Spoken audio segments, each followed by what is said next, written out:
Alright, alright. Another GSC line, ladies and gentlemen. It's been a while, but we are back to talk some UFC.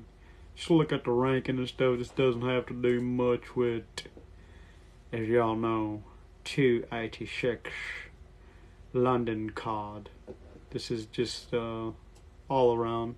Most likely going to be doing a London card after show or so. Just looking at the rankings and all that time. As y'all know, a lot of new champions, titles being switched here and there. Obviously the big match with Alexander and Islam was a while back. Never got to talk about that. There's been a couple of cards that I didn't really get to talk about, so now is the opportune time to talk some of that. One big one that I was planning on doing a video on was that Shavkat Rakhmonov and who his next opponent could be. As y'all know, that division is stacked like a mug with all these fighters up in there. You got Kobe Covington, who just came out of nowhere, as in during the weigh-ins, which most people didn't know about. And I don't know, they were talking about him versus Shavkat Rakhmonov, which would probably be a good fight because just, both them bark, they were bang. But I mean, I don't see him. I mean, unless there's some injury that we don't know about, then somehow, some way, we can get Kobe versus Edwards or Kobe versus Usman, which I don't know if I want it. Actually, never mind. I probably would want to see that fight again. That'd be pretty dope. Even though Usman's won 2 of those. Chimaev versus Rahman. Could possibly. That would be fucking dope right there. I mean, almost anybody in that division. But then again, I don't know. UFC probably wants Gilbert Burns to probably lose to old boy Masvidal. Or, yeah, they want Gilbert to lose against Masvidal. That way they can get a big money fight. Masvidal versus old boy Eddie. As in Eddie Edwards. Fuck you, Eddie. As what's his name said, Eddie Murphy. Fuck you, Eddie. But that would be a pretty nice fight. As in Edwards can get his 2-piece in a combo back. Probably get that in Florida somewhere. Mike Chiesa, that dude's still in the freaking whatchamacallit rankings. I don't even remember the last time he won, to be honest. We can check on that real quick. 11 in... I'm looking at the actual... actual rankings. And it does not show his last fights. Oh, actually it was Jing Liang, and was that a win? April 8th? Or is that his upcoming fight? Okay, the Brady... So wait...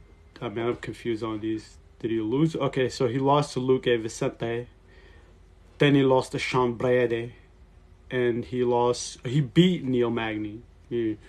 But still, he's in that top 15, which, in that, like, somebody doesn't belong situation. I don't know if he doesn't belong. I mean, he always has decent performances, but still. Then you got fighters like Jacques Maladona or Della Maladona, the Ozyman, and Michael Pereira. Stephen Wonderboy, that fight with Kevin Holland, that was pretty freaking dope, if y'all got to catch that. Then old boy Sean Brady. I believe Sean is the Phillyman. Then you got the Uslam situation. I forget who they were. They brought up somebody he's going to fight. Charles versus... who the fuck am I thinking of? Benel Dariush.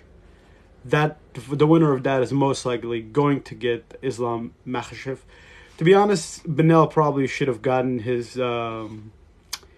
chance a while back, but obviously he didn't. And then you got Fiaz versus Justin Gaethje, the highlight reel, which Fiaz was saying, Rafael Fiaz, he was saying that he's most likely, or he deserves a title shot after, but I don't think so. To be honest, I'd rather see a Benel Dariush. I know he's not the star, but I mean, I feel like most of us, or everybody, thinks he deserves it. I don't know about Dana White after that comment he made after a fight. I forgot what he said, but he came out with something about religion and all that. And but yeah, that's another division that's stacked. That lightweight division. Then you got Israel versus old boy Stylebender, which should be nice. There was one player, as in Sean Strickland, crazy man Sean Strickland, who could have had himself some sort of chance, but then he went on a losing streak after taking that knockout by Pereira, the champion, the guy who's the champion right now. Then I believe he took a loss to Jared Canneret. I think they're trying to get him versus who? Actually, I don't know who they're trying to get with Strickland. I would actually have to check the UFC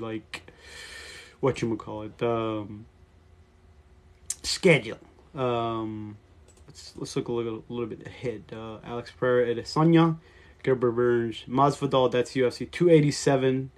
Pretty stacked. Rob Font is in that card also, which we haven't seen him in a minute ever since he got his an ass whooping against, who was it? Rob Font lost to last time. Let's give it a quick look.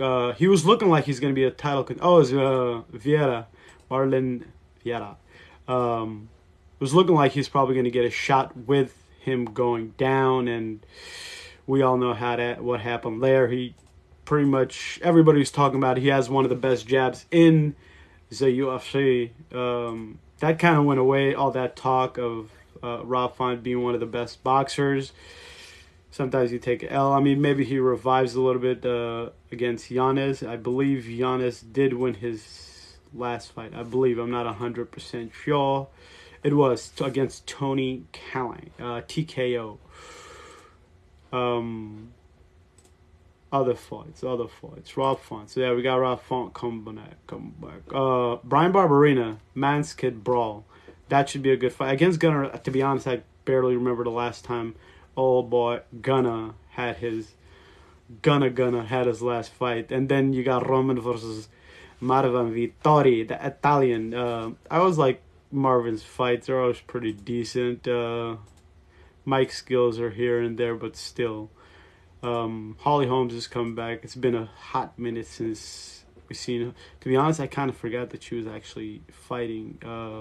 But one crazy thing, Alex Pereira is actually 7-1 in the UFC, and he's the freaking champion, which is fucking crazy in the middleweight division.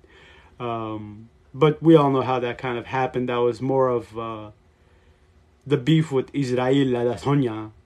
If he didn't have that beef with him and the kickboxing bullshit, then there's a good chance we don't have that fight. But yeah, this card is stacked. The 287 might actually be better than the England card, but I don't know. There's been fight nights where the fight night is better than a pay-per-view, to be honest. I can't say exactly which one, but there's been fight nights where that kind of shit has happened.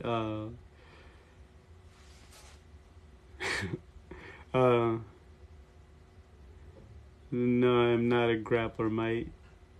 Then you got Raul Rosas Jr., young mate who says he's going to be a future UFC champion, or I think he said he's going to be the youngest UFC champion one day. We'll see about that. I mean, you got to go up against some top level, and then shit happens, and it's the UFC. I mean, you don't lose you could have a couple of losses and still end up being, I mean, look at Charles Xavier. Man's a superstar right now. specifically in Brazil, but still. Gilbert Burns Masvidal. Like I already said, if you got, Masvidal versus Gilbert Burns, you get that dub from Masvidal. Then you get the dub from Edwards, and then you got yourself a mega fight, or somewhat of a mega fight, which, like I said, the UFC wants. Let's look a little. I didn't check Kevin Gastelum. Mans is back. This is actually a pretty good fight right there. Gastelum versus Chris Curtis. Chris Curtis is one of those fighters that, like, I don't know. Chris Curtis is just here and there. He had that good winning streak going on. He kept showing up in fights where it was last second fights. He said he wanted to keep that going. Maybe he shouldn't have. The last fight was against Roman, who's facing Vittori now. But no, that was actually somebody else. I'm thinking of somebody completely different. And you also got Chris. Man, this card is pretty stacked. 287. Just a lot of fun fighters, I guess. You got Chris Barnett, who's also in that card. Let's see if they have anything in the early prelims. I don't know, man. It's been a while since I've watched Kevin Gastelum. Chris Curtis can strike, though. You really can't just get at Chris Curtis like that. That man, he hangs out with old boy Sean Strickland. They be on that crazy shit. Oh, man, this one, Raw Fight Night. Aaron Arnold versus Max Holloway. It's been a minute since we've seen Holloway either. Aaron Arnold, as y'all know, I'm pretty sure it was Arnold who gave that ass whooping to Dan Hooker. Yeah, that was, man. He was hitting him hard, and Mans was taking him home, literally to vacation or so. Any other fights for? Obviously, we got that Sanhagen. Vieira, that should be some right there. Already said about the Holmes. Any other big fights? Spivak, Kiss Blades, Song Yadong. It's been a minute since we've seen that man. That man, he probably has it. You could say he's one of. Well, he's got a lot of power, that's for sure. I feel like more time in that fight, and he probably could have. It seemed like there was times where he could have gotten Cody Sandhagen, but Sandhagen, in the way at the very end of that fight, Song Yadong fight, he was kind of playing it safe in a way, not like Kamaru Usman when he got kicked right in the goddamn face. Still shocked. It was like, I don't know how long ago that fight was, Usman versus Edwards, but still, to this day, I was like, fuck it, I'm just gonna watch the fight, and I made a good decision on just sticking around and watching, and I was shook, shook us. I was like, fuck is going on here? This kind of shit don't really happen like that. And from what I see right now, the last card or anything they've gotten done for 288, which should be pretty fun, because then you got some pretty good fights after that. Andre Cejudo versus Aljamain Sterling. You got Bryce Mitchell on the card. You got Charles and Beneil Dariush. That's actually one of the better fights I would say I'm waiting for or just wanted to watch. I don't know, for some reason I've just been wanting to see Beneil Dariush just do his thing and probably get that chance at the title, which would be fucking nice. I feel like all the fans kind of just want to see Beneil Dariush already get that title shot, which he deserves, even though I wouldn't mind seeing versus Islam Makhachev versus old boy Alexander Volkanovski. That's probably, in a way, one of the biggest fights, other than Jones versus Stipe, which is pretty fucking big, too. I mean, there's a lot of big fucking cards now that I think about it. I don't know about the flyweight division. I'm not exactly sure who they're trying to put up against. I think it was Alexander Pantoja. I believe during that fight they were somewhat talking about doing that. Pantoja came afterwards, after the fight, and told Brandon Moreno, we should, like, get it cracking and all. But I believe there's somebody in... Muhammad Makhayev. Makhayev, that guy right there, that probably will end up being, if Brandon can keep the title, because I believe Figueiredo is going up in the division, so he's probably division. He's going to the bantamweight division because he just can't make the weight anymore. So you got other people moving up. Kai France, he had the interim title fight already, so I don't believe he's going to be doing it. If anything, he probably ends up getting, somebody's getting Amir. I think he's from Iraq. I'm not 100, but that dude's just wrestling's at the planet in a way. I mean, I haven't really seen him being tested like that, but Makayev, this dude body slammed or suplexed somebody the last fight he was in, so he fucking means business, I'll tell you. He means business.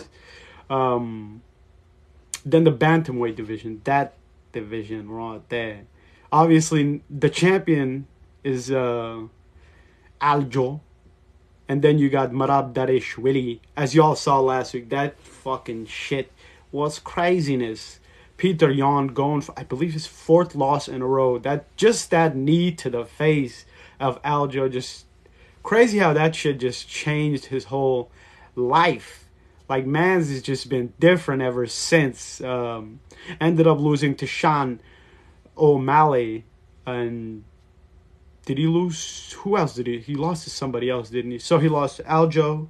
Technically, it wasn't a loss. The knee cost him that. Then he lost to Aljo when Aljo decided to become a backpack, the human backpack. And then he lost to Sean O'Malley. Then he lost to, I just freaking said it. Merab. Merab, the madness man. It's crazy. Like 5-4 fights ago, there was a fight where Merab just almost got knocked out. And then Merab just pretty much made his way back into the fight and just ended up winning the fight. I have the highlight on the end of my Instagram page. Just one of I remember watching, just being like, holy shit, what the fuck am I watching? This fucking dude is crazy. This Georgian is fucking crazy. And man's is crazy. You don't want to fuck with him. He fucking dives into ice or bodies of water and... If y'all seen that video and know what I'm talking about, he don't give a fuck. That's what I'm saying. He somewhat gives a fuck. But, so, obviously, because of his friendship with Aljo, training in the same gym and all that other good stuff, they're not going to be fighting. So, if Aljo wins the next fight versus Henry, Triple C, then he's most likely going to get somebody in the... I think he's going to be moved. But it's not 100 yet, but he's probably going to get somebody in the featherweight division, or I remember there was talks of him saying that he wants to be double champ. I don't know if he wants to make Merab wait a little bit longer. So it's not really sure. Dana doesn't seem like too big of a fan of that situation. Then you also got Dominic, the commentator, Cruz, who's in that division, who was somewhat on a winning streak, and it just... Corey's had his chance. Peter, obviously, we know his whole fucking situation. And you got Umar Nurmagomedov. Jack Shore, who's fighting... I didn't even know Jack Shore was in the top 15, to be honest. Then you got Alexander, the Great Volkanovski's division, who's got Yair Rodriguez, which should be a freaking hell of a fight, but I don't know, man. In a way, it seems like Alexander, the Great Volkanovski, seems like he can't be beat. I mean, he went out there and almost not beat the living shit out of Islam Makhachev. He didn't, I mean, when he was on the ground, dude was like punching backwards. I have never seen anybody punch backwards and like give so much damage to a fighter, which is fucking crazy. Obviously ex-rugby player and all. But yeah, doing that kind of damage and then beating the shit out of Max Holloway. The crazy thing is Brian Ortega was probably the one fighter who could have taken him out. Man squeezed the living shit out of his head. Yet he survived that fucking shit. Then there was a time where Calvin Kea looked like his boxing or just his striking was probably going to get him to that fight. Then we had that... It's crazy, like, this division, like, just all the here and there. And then you got Ilia Topuria, who's making his way up. Ilia Topuria might actually end up being the guy. You got Josh Emmett, who is picking up some steam. You had Giga Chikante, where he had that point where if he hit you with a Giga kick, that was it, you know. For me, for a little bit, I'm like, damn, this guy's going to go up there. He's probably going to get the belt or, you know, get close. Then you had Bryce Mitchell. Brian's cousin, Brian Mitchell, or Bryce's cousin, Brian Mitchell, who was, I mean, his wrestling looked like it was out there as well. Like, he just couldn't be beat. Then you had that Edson Barboza situation where Mans was winning. I was rooting for him. I root for a pretty good amount of Brazilians, but you had that whole situation. And now it's like, this division is fucking stacked, but we all know who the king in this division is. It's Alexander the Great Volkanovski. Even though Yuri was looking really nice in his last fight, I don't know if he could take old boy Alexander. The thing is, you know, with that rematch situation, I could see it happening, but I don't know if Islam's gonna have the title after he fights Dustin Poirier, either Benel Dariush or Shadows Oliveira. I don't know if he's gonna take because those two fights are tough, to be honest, and maybe they learned something from Alexander Volkanovski. You know, maybe they did something that, you know, maybe their camp sees something that, or they see something from that fight and they end up using that and they end up finding, you know, a way to beat Islam. I mean, the only other time he's been beat is by KO. His wrestling wasn't as elite as it usually looks, but still, it's maybe that was a hiccup. Maybe, I don't know. The light heavyweight. I pretty much talked about every other division other than light and heavyweight division. Obviously, we're waiting for one thing and one thing only. We're waiting for Yuri Prochazka, the man that what does he do? He sleeps in, or he like lives in the dark for 3 fucking days and does some crazy ass shit. The real life samurai or modern day samurai Yuri Prochazka.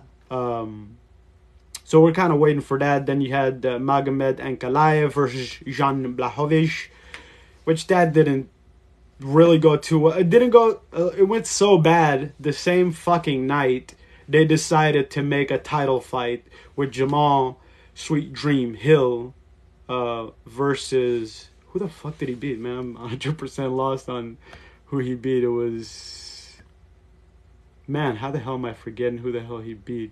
Wasn't Johnny Walker, wasn't Anthony Smith, not Jiri, not Ankalaev, not Rakitic is injured. I am 100% lost on who the fuck Jamal Sweet Dream. Man, I literally have to actually look that up. Oh no, it's Glover fucking Teixeira. That's why I couldn't see what the hell was going on. Glover Teixeira, who retired. I don't know how the fuck I forgot about that. That wasn't even too long ago, to be honest, but still. I mean, I have just been talking about the whole fucking, literally almost every other division. I've brought, you know, hearsay, she say, and all this other stuff up.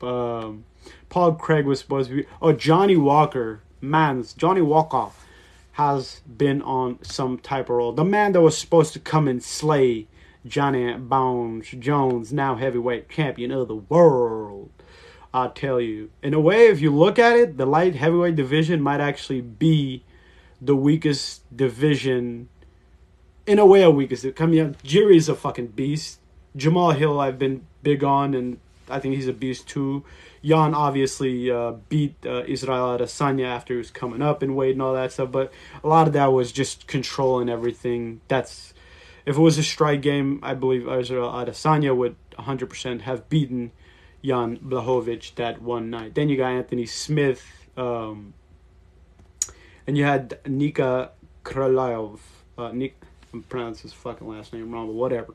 Krylov, who beat Ryan Spann. Ryan Spann is one of those fighters that just he looks so good in the very beginning of the fight, and then out of nowhere, snap, and the man's is done. He doesn't stick around for too long, but we'll see if he can improve that. I don't know what the hell he does, because he dropped 2 points, so he's now at the 10th spot. Maybe he levels it up or something. Um, then you got the heavyweight division, which I wasn't planning on going for this long or either of these divisions, but we'll talk a little bit about the heavyweight division, which I wasn't planning on going for this long or either of these divisions, but we'll talk a little bit about the heavyweight. I didn't even talk about any of the girls' fights like Valentina Shevchenko, Alexa Caruso, who that fight could be in Mexico, or any of the Esparzas and Zhang Weilin, like who the fuck they're gonna get and all. But the heavyweight division, we already know what's happening there. It's a firefighter versus old boy Johnny Jones, the GOAT versus the firefighter, which I don't know. I'm guessing that my guess is that John Jones is gonna go ahead and win that too. I mean, he took care of CD Gon like man's. I was kind of shocked, and I'm everybody was shocked. Literally everybody was shocked. You got Tommy Aspinall's come back from an injury. Tutu Valsa, man's is just kind of went down in a way. In a way, you could actually say the heavyweight division is probably weaker than the light heavyweight division. Because you got somebody like Derek Lewis, who's actually mainly a star than... he's more of a star now than he is a actual really good fighter. I'm not hating because I actually like Derek Lewis. That's why I say he's a star. He's just like one of those guys you love to see on the mic, you know, the post show and all this other stuff, and just says a whole bunch of funny shit and just throws his cup out to the crowd and all that kind of nasty shit. And Tattoo Avasa in a way is a star too, doing shoeies and all that shit. And Tommy Aspinall for me looks like one of the better ones. Oh yeah, Sergey is it Pilovic or man, can't get that man's name at all. But he's been on a roll himself. Then you got Volkov, and just in a way, the heavyweight division is just no certainty there at all. No certainty at all. You don't know. Then you got Tybura, which I don't know what the fuck he's gonna do, to be honest. I'm not even sure on the majority of these heavyweight fights. I could look into it, but I mean, from what I really haven't heard too much about the heavyweight division, which is kind of, in a way, weird. A lot of times, you know, when a heavyweight fighter's fighting like that, John's, I don't believe there was that many fight. Well, it was one or two that were going on. Usually they have a couple of the same division fighters, but it was all over the place for that one, with Jalen Turner fighting and him against Gamrot and all that, and Bo Nick showing up and all this other good stuff. But yeah, I think I'm gonna just go ahead and call it for the night, and probably just do one of them YouTube videos for the UFC recap show, which is going to be, well, what time does it actually start? Early prelims. Let's see, 2:26. So no freaking, this is really early. Well, obviously it's in England. I was hoping that it'd be the main event would be a little bit later, but it is in England. So damn, you got the tough winner, Juliana Miller. I want to see that fight too, to be honest. She's pretty entertaining, Juliana Miller. Out of the prelims, I don't see much entertainment other than that first fight. That should be the last fight, to be honest. And then you got Leon Murphy, who's 11-0-1, and then you got Gabriel Santos, who's 10-0. You got a couple of undefeated fighters in this card. I believe there was an Yanel Ashamal. I don't know if that's the actual pronunciation, but I'm going to go for that. Undefeated as well. Oh, then you got Muhammad Mokhayev, who should get himself a dub, but Fiallo is not no slouch. I'm pretty sure he got himself a submission win against, I forget who it was because that was a while ago, but yeah, that's gonna be it. Thanks for watching, and I'm getting tired. Sabotage out, ladies and gentlemen. Y'all enjoy UFC 2. Was it 86? 86, ladies and gentlemen. Enjoy.